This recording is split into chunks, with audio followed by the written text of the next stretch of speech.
Let us contemplate on some of the teachings of Sri Shankara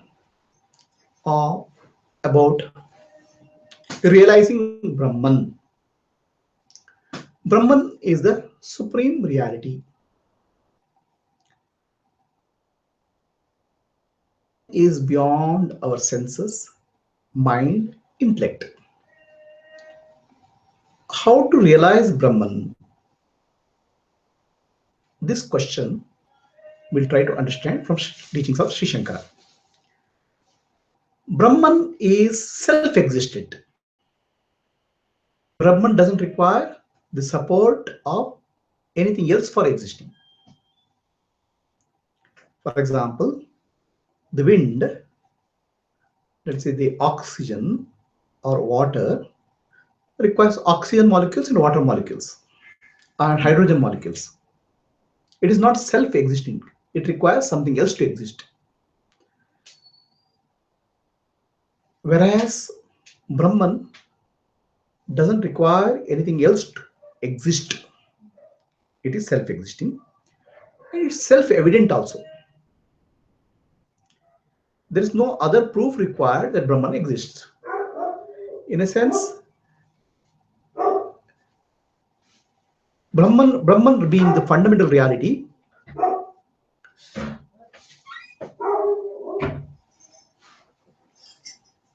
it is self-evident. And what about the nature of Brahman? It is undifferentiated. There are no differences or parts in Brahman. Okay.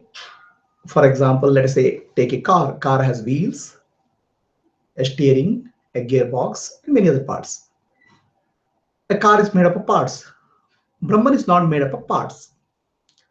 Brahman is undifferentiated whole.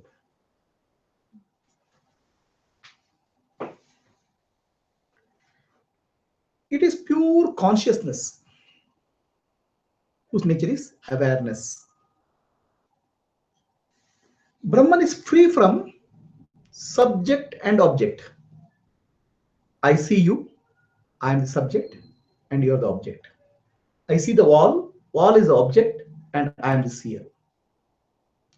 There is no such seer-seen duality or subject-object duality in Brahman.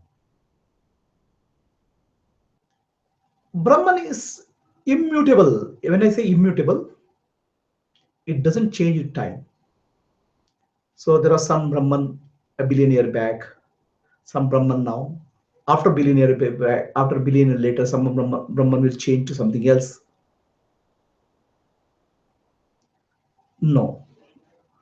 Brahman doesn't change with time. And it is eternal. Brahman, okay, now we are seeing a world which has objective existence. Okay. It is the Brahman alone who has objective existence. Everything in the world is an appearance in Brahman.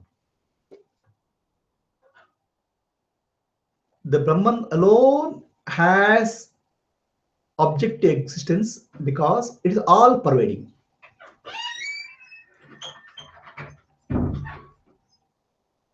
And everything else which appears in the world, living, non-living, is just an appearance in Brahman.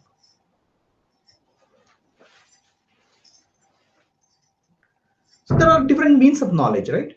What I call as objective knowledge or knowledge of the gained through senses. What I call as laukika, or what I call as empirical. Okay, or knowledge gained through scriptures. It's called Vaidika or scriptural knowledge.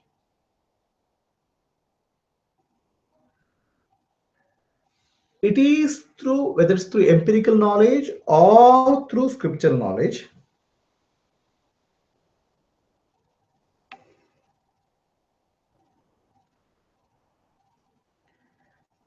It is the Brahman alone is known either partially or fully. Brahman is the substratum of everything. For example, the stone is there. The stone is made of atoms and molecules. Atoms and molecules are made up of energy. And what is the substrate of energy? Consciousness. It's Brahman. Brahman is the self of everything, everyone, and is the essence of everything. So I have a self, you have a self, she has a self. What we call Atma or self. Brahman is the self of everybody. What about the stone? What about the matter?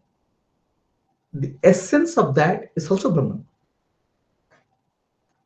The living beings have what we call as self. Non-living beings have a essence. The essence of non-living beings is Brahman. The self of living beings is also Brahman.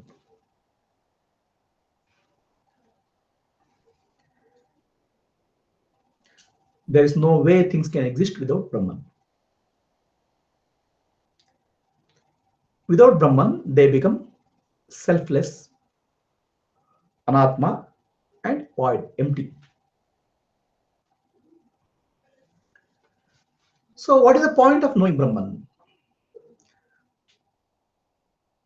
The perfect knowledge of Brahman as the self of all living and essence of all non-living. Self of all living and essence of all non-living is the perfect knowledge of Brahman.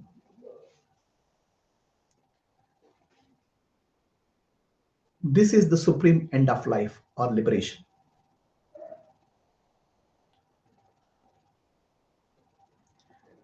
Knowing Brahman in totality means becoming free from the ignorance.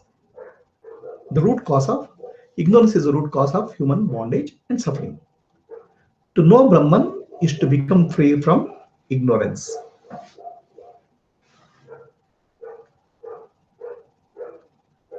So, in a way, complete knowledge of Brahman destroys the ignorance fully. There is a partial knowledge of Brahman is also possible. It doesn't destroy ignorance fully, but that's also knowledge. Okay, it's not complete knowledge.